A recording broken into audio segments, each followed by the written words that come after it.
अभयं कुरु सन्नः कुरु प्रजाभ्यो अभयं नः पशुभ्यः। ॐ शान्तिः शान्तिः शान्तिः। ॐ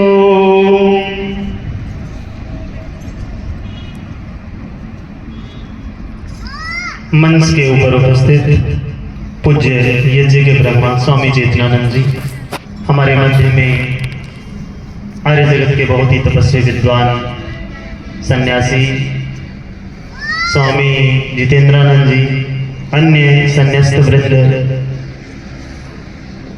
हमारे मध्य में आर्य जगत के सुप्रसिद्ध भजनोपदेशक विद्वान श्री जयदेव आर्य जी, बहन निकिता आर्य जो कि आपके इलाके का नाम रोशन करती है, बहुत सुंदर भजनों के माध्यम से बहुत सुंदर प्रेरणा लोगों को प्रदान करती है। आर्य समाज के यशस्वी प्रधान आदरणीय रणवीर सिंह आर्य जी, उनके भ्रातागण मंत्री जी, कोषाध्यक्ष जी, समस्त कमेटी के लोग, बहुत ही उत्साही हमारे कर्मवीर आर्य जी और कई नौजवान युवा है जो आपके सारे समाज का बहुत अद्भुत तरीके से इतना समर्पण भाव से कार्य करते हैं।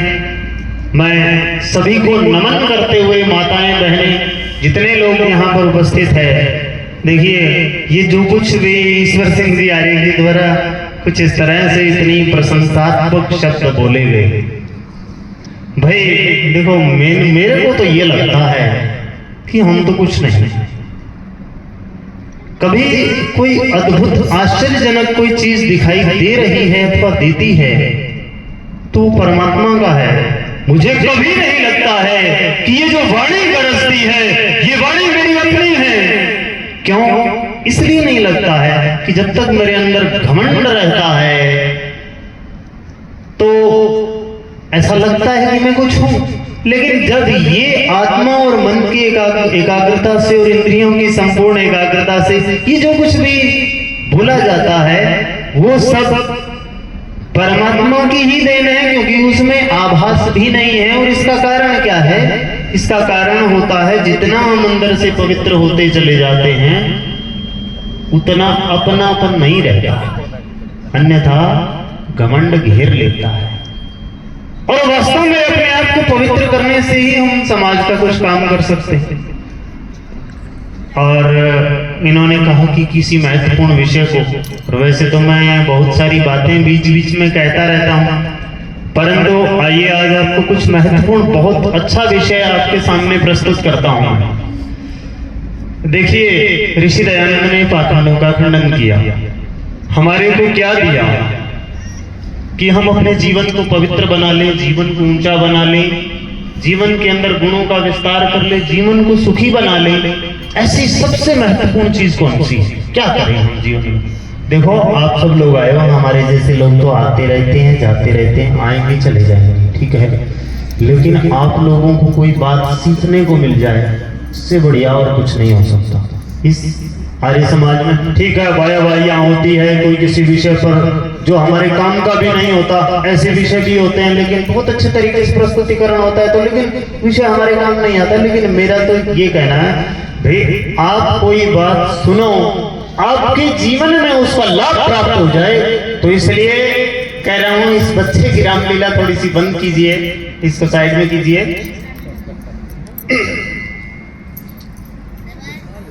तो आपके जीवन में परिवर्तन हो, आपके जीवन में परिवर्तन हो, आप अपने जीवन में सुख शांति को प्राप्त करें, आपके जीवन में कुछ ऐसा अद्भुत लाभ हो। तो हमें ऋषियों ने क्या दिया? तो महर्षि दयानंद ने हमें पाखंडों से हटाकर गायत्री मंत्र का उपदेश किया, गायत्री मंत्र का। और देखो ये मंत्र क्या करता है, इस मंत्र के बारे में ऋषियों मुनियों के क्या विचार है, महात्माओं के क्या विचार है, महापुरुषों के क्या विचार है, वो मैं आपके सामने रखता हूं। और जब वो आपके सामने रखे जाएंगे तो आपको पता चलेगा कि ये चीज क्या है। गायत्री मंत्र के बारे में डॉक्टर राधाकृष्णन कहते हैं कि गायत्री मंत्र जीवन का ओज प्राप्त करवाने वाली एक साधना है। यानी कि जीवन में आप जीवन के अंदर आपके अंदर निराशा, हताशा, आपके अंदर कमजोरी, निर्बलता नहीं होनी चाहिए। तो जीवन के ओज को प्रदान करने वाली साधना है। हर कोई व्यक्ति अपने जीवन में सफल होना चाहता है, तो जीवन के अंदर सफल होने के लिए ये गायत्री मंत्र अद्भुत है। और देखिए, आपने स्वामी विवेकानंद जी के गुरु, क्या नाम था उनका? स्वामी विवेकानंद जी के जो गुरु थे, रामकृष्ण परमहंस। रामकृष्ण परमहंस एक साधक व्यक्ति थे। उनके पास बहुत सारे लोग आते थे, तो उन्होंने कहा था कि मैं लोगों को अक्सर कहा करता हूं कि बड़ी बड़ी साधनाएं करने से अच्छा है आप एक छोटी सी गायत्री साधना करके देखें। आपको जीवन में अनायास ही वो सफलताएं प्राप्त हो जाएगी जिनको आप बड़ी बड़ी सिद्धियां प्राप्त करके, बड़ी बड़ी साधनाएं प्राप्त करके भी नहीं कर पाते हैं। स्वामी विवेकानंद ने कहा था, राजा से क्या मांगना चाहिए? राजा से वही वस्तु मांगी जाती है जो राजा के योग्य हो। राजा सम्राट होता है तो राजा के पास धन ऐश्वर्य की कोई कमी नहीं होती है। ईश्वर से क्या मांगना चाहिए? तो ईश्वर से मांगने योग्य वास्तव में वस्तु है, वो है बुद्धि। जिसके पास में बुद्धि है, अब ये बुद्धि बुद्धि करते रहते हैं कि बुद्धि सबसे महान होती है, तो बुद्धि महान होने का क्या मतलब? देखो, किस समय बोलना क्या है, सहन कैसे करना है, हमारे अंदर जो विकार होते हैं उनको नियंत्रण में कैसे रखना है, बाहर के प्रभाव से कैसे बचना है, गलत विचारों से कैसे बचना है, दिनचर्या से, खान पान से, आज जो मेल मिलाप अन्य लोगों से, अलग अलग प्रकार के लोगों से जो होता है, तो किस व्यक्ति के साथ कैसा व्यवहार करें, क्योंकि प्रत्येक व्यक्ति की बुद्धि अलग प्रकार से काम करती है। तो बुद्धि जिस व्यक्ति के अंदर नहीं है वो व्यक्ति योग्यताहीन होता है, और जो व्यक्ति योग्यताहीन होता है ऐसा व्यक्ति अपने जीवन में सफलता नहीं प्राप्त कर सकता। तो बुद्धि को प्रदान करने वाली साधना जो है वो स्वामी विवेकानंद ने कहा, परमात्मा से मांगने योग्य वस्तु तो केवल बुद्धि ही। गायत्री मंजरी के अंदर भगवान शिव और माता पार्वती का संवाद है। माता पार्वती पूछती है, भगवान आपके पास इतनी सिद्धियां। भगवान शिव एक ऐसे महान व्यक्तित्व, प्रथम योगीराज जिनको माना जाता है, हिमालय के सबसे ठंडे स्थान के ऊपर जो रह करके साधना करते थे, और उनके पास कैसी अद्भुत सिद्धियां थी, बिल्कुल कोई फर्क नहीं पड़ता था। काफी लंबे समय तक साधना में बैठे रहते थे, पूर्ण एकाग्रचित्त रहते थे, बहुत ही तपस्वी ब्रह्मचारी थे, और अद्भुत सिद्धियां उनके पास थी, आकाश गमन इत्यादि। तो माता पार्वती गायत्री मंजरी में पूछती है कि भगवान आपने ये सब सिद्धियां कहां से प्राप्त की? तो भगवान शिव कहते हैं कि गायत्री वेद मातास्ति साध्या शक्ति मता भुवि सिद्धि नाम सा मता माता न अतः किंचित अभी बृहत्तरम। कि गायत्री वेद माता है, संसार में समस्त सिद्धियों को प्रदान करने वाली है, और इस वेद माता से बढ़कर के, गायत्री मंत्र से बढ़कर के सिद्धियों को प्राप्त करवाने वाला दूसरा कोई मंत्र नहीं है। और ये बात भगवान कृष्ण ने भी कही है कि छंद साम गायत्री अहम्, छंदों में मैं गायत्री हूं। भगवान शंकर का नाम आपने सुना था, छोटे से ब्रह्मचारी जो कि बहुत कम समय तक इस धरती पर रहे और संपूर्ण भूमंडल में जैनियों को और बौद्धों को पराजित किया। बहुत तीव्र बुद्धि जिनकी थी, उन्होंने कहा था प्राणों की रक्षा करने की यदि किसी में सामर्थ्य है तो गायत्री मंत्र में है। इस बात को हम देखते हैं कि प्राणों की रक्षा करने की सामर्थ्य है गायत्री मंत्र में कैसे है। देखो, महर्षि दयानंद के गुरु कौन थे? महर्षि दयानंद के गुरु थे गुरु गिरजानंदन जी, और आप सभी को पता है, जो जानते हैं, अंधे थे, ठीक है। और आज के समय आप जाकर के ऋषिकेश के अंदर जाकर के देखो, ऋषिकेश के अंदर कितना भयानक जंगल है, आज भी वहां पर शेर और तेंदुए रहते हैं। पहले के समय कितने शेर और तेंदुए रहते होंगे, सोचो कैसी प्राणों की रक्षा करने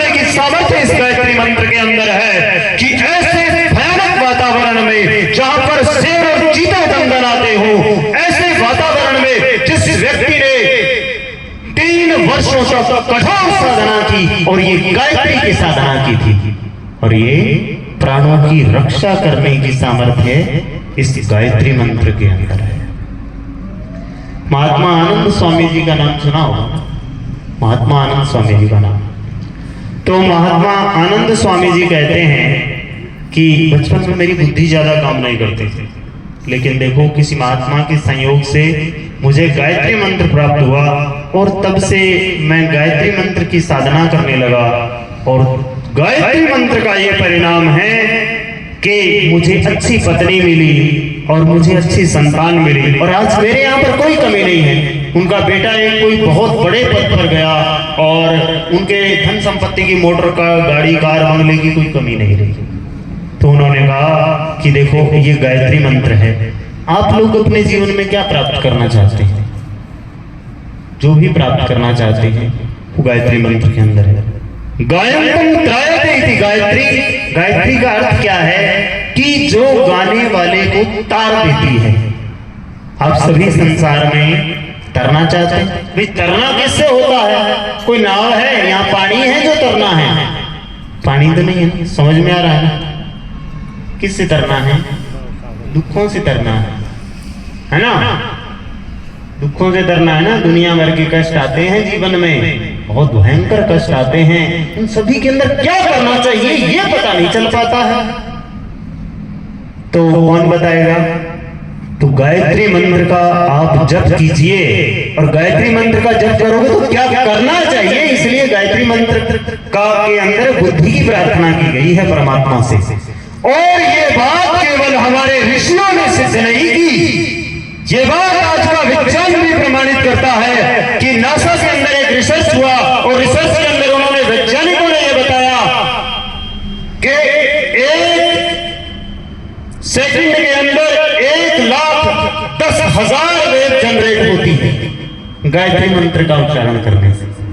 उन्होंने दुनिया के सारे धर्म ग्रंथों के जितने भी श्लोक होते हैं, कुरान की आयतें हुई, बाइबल की आयतें हुई, कहीं के मंत्र लिए, कहीं के श्लोक लिए, दुनिया के अंदर जितनी विनय पिटक आदि और अवस्था आदि, बाइबल आदि, जितने भी धर्म ग्रंथ माने जाते हैं, उन सभी धर्म ग्रंथों के श्लोक, मंत्र, आयतें इत्यादि ली, और उन्होंने परीक्षण किया। लेकिन वेदों का गायत्री मंत्र सबसे सर्वोत्कृष्ट सक्सेसफुल साबित हुआ। 1,10,000 वेव जनरेट होती है जिसके अंदर 1 सेकंड के अंदर। तो आप अपने जीवन में कुछ भी प्राप्त करना चाहते हैं तो गायत्री मंत्र का जप किया करें। देखो इस मंच पर बोलना, मंच का संचालन करना इत्यादि ठीक है, लोग अपनी अपनी जिस तरीके से थोड़ी समस्याएं बताते हैं, तो मैं भी अभी थोड़ी अपनी वास्तविक अवस्था में नहीं हूँ, मुझे ऐसा अनुभव हो रहा है। लेकिन आपको मैं सही बताऊं कि इस मंत्र, मैं बचपन में कुछ नहीं जानता था, ठीक से बातचीत करना भी ठीक है, एक सामान्य व्यक्ति की जैसी स्थिति होती है, यूं तो बोलने को हर कोई बोलता है, लेकिन अच्छे से बातचीत करना, मंच पर बोलने का तो मतलब ही नहीं था। लेकिन किससे कैसे बोलना है, क्या बोलना है, किस तरीके से हम किसी बात को सुन करके, उसको समझ करके किस तरीके से जवाब दें, और क्या करना है जीवन में, क्या करें, क्या महत्वपूर्ण है। तो मैं बचपन में एक ऐसे योग का एक शिविर लगा था, तो उसमें जाया करता था, तो उसमें गायत्री मंत्र बुलवाया करते थे, मुझे वो बड़ा अच्छा लगता था, और मैं उसको चलते फिरते उच्चारण करता रहता था। उस दिन के बाद में मुझे अपने जीवन में बहुत ही अद्भुत परिवर्तन दिखाई दी। मतलब बुद्धि के अंदर ऐसी शांति, और बुद्धि के अंदर इतना प्रेम परमात्मा के प्रति, और बुद्धि के अंदर ऐसी अद्भुत सी प्रेरणा कि ऐसे बोलना चाहिए, ऐसे सीखना चाहिए, ऐसे समझना चाहिए, ये करना चाहिए, ये करना चाहिए। तो व्यवहार होता है ना, तो वो व्यवहार बता देता है कि जीवन में परिवर्तन आ रहा है। क्योंकि जब दूसरा व्यक्ति बात को स्वीकार करने लगे और दूसरा व्यक्ति बात को दिल से मानने लगे, तो इसका मतलब कुछ ना कुछ है। तो आप अपने जीवन में इस गायत्री को धारण करें, और यदि आप अपने जीवन में गायत्री को धारण करेंगे तो आपके जीवन के दुख, कष्ट, क्लेश जितने भी है वो निश्चित रूप से नष्ट हो जाएंगे। देखो हमें जीवन को पवित्र बनाने के लिए क्या करना होता है? यम नियमों का पालन। क्या करना? यम नियमों का पालन करना होता है, ठीक है ना। परमात्मा को, जो वास्तव में परमात्मा है, उसको प्राप्त करना है, उससे शांति को प्राप्त करना है, अपने जीवन के दोषों को हटाना है और अपने जीवन के गुणों को बढ़ाना है। अपने अंदर अद्भुत सामर्थ्य होती है, अपने अंदर इतनी सामर्थ्य होती है जिसका वर्णन नहीं किया जा सकता है। इतनी खतरनाक सामर्थ्य होती है। वो व्यक्ति दुनिया के किसी भी झंझावात से टकराने के लिए सामर्थ्यशाली होता है। उसे दुनिया में कोई विचलित नहीं कर सकता है। इतना अद्भुत सामर्थ्य होता है व्यक्ति के अंदर। लेकिन उन गुणों का विस्तार, उन गुणों को बढ़ाएं कैसे, उन गुणों को प्राप्त करें कैसे? जो गुण भगवान राम में कहे जाते हैं, जो गुण भगवान कृष्ण में कहे जाते हैं, समय थोड़ा सा कम है, तो उन सभी गुणों को प्राप्त करके हम भी वैसे ही बन सकते हैं। दुनिया में कितने महान पुरुष हुए, लेकिन दुर्भाग्य यह है कि बताए कौन करे क्या। जीवन के अंदर कितने लोग नशे का शिकार हो जाते हैं, कितने लोग उल्टे कर्मों का शिकार हो जाते हैं, कितने जेलों में सड़ते हैं, कितने कोर्टों के चक्कर लगाते फिरते हैं, कितने गलियों में सड़ते हैं, कितने घर बार के पचड़ों के अंदर परेशानियों दुखों में नष्ट होते हैं, कितने लोग आत्महत्याएं करते हैं, कितने लोग जीवन को ठीक से जी नहीं पाते हैं, कितने लोग अपने अंगों से विहीन हो जाते हैं। क्यों? कारण क्या है कि हमने वास्तव में जीवन को समझा नहीं, और जीवन के अंदर जो अवगुण है वो अवगुण तो प्रकट होंगे। एक समय आने पर धीरे धीरे जो काम क्रोध लोभ वो मन नहीं लगेगा। कुछ ना कुछ खाने को चाहिए, कुछ ना कुछ पीने को चाहिए, कुछ ना कुछ देखने को चाहिए। जब मर्जी देखो आप अपने अंदर परीक्षण कर लेना, कितनी देर आप शांति से बैठ सकते हो। आप कुछ दिन परीक्षण करके देखो, वो क्या है इच्छा जो आपको ये प्रेरित कर रही है कि मुझे कुछ ना कुछ चाहिए, और ये जो चीज चाहिए वो संस्कार कहता है कि मुझे ये चीज चाहिए। आपने जब तक उस संस्कार को नष्ट नहीं किया तब तक आप अपने जीवन को पवित्र नहीं बना सकते। अर्थात आपके अंदर वो जो संस्कार है ना, वो बुद्धि के ऊपर बैठा है, और वो जो बुद्धि के ऊपर बैठा हुआ है, उस संस्कार को आप यदि नष्ट नहीं करेंगे, उस संस्कार को आप समझेंगे नहीं, जानेंगे नहीं, तो भोग दुनिया में कभी भी सुख प्रदान नहीं करता। भोग किस चीज का कारण होता है? भोग रोग का कारण होता है। और संसार में सारे लोग सारी अच्छी कामनाएं पूर्ति के लिए लगे हुए हैं, लेकिन और इन्हीं के अंदर सारे लोग रोगी होकर के छोटी सी आयु के अंदर, अल्पायु के अंदर। जवानी का तो परमात्मा का एक वरदान है पुष्प की भांति, कि पुष्प की भांति खिलता है, लेकिन हम इस वरदान को अपना अहम मान लेते हैं, और ये जो अहम हमारे नाश का कारण बनता है। इसलिए हमें अपने जीवन में अवगुणों को समाप्त करना चाहिए। इसलिए ऋषि दयानंद ने कहा हमें संध्या के अंदर गायत्री मंत्र पर विचार करना चाहिए।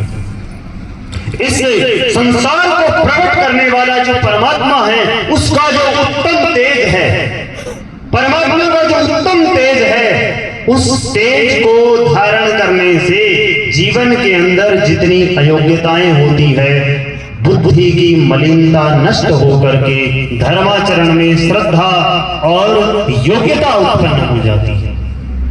आपके धर्माचरण में श्रद्धा नहीं है ना, कुछ ना कुछ खाने पीने, देखने, सुनने, समझने, खेलने, कुछ ना कुछ करने के लिए भोग चाहिए ना, सबको चाहिए होता है, तो कह रहे हैं बुद्धि की मलिनता नष्ट हो जाएगी और धर्माचरण में श्रद्धा और योग्यता उत्पन्न हो जाएगी।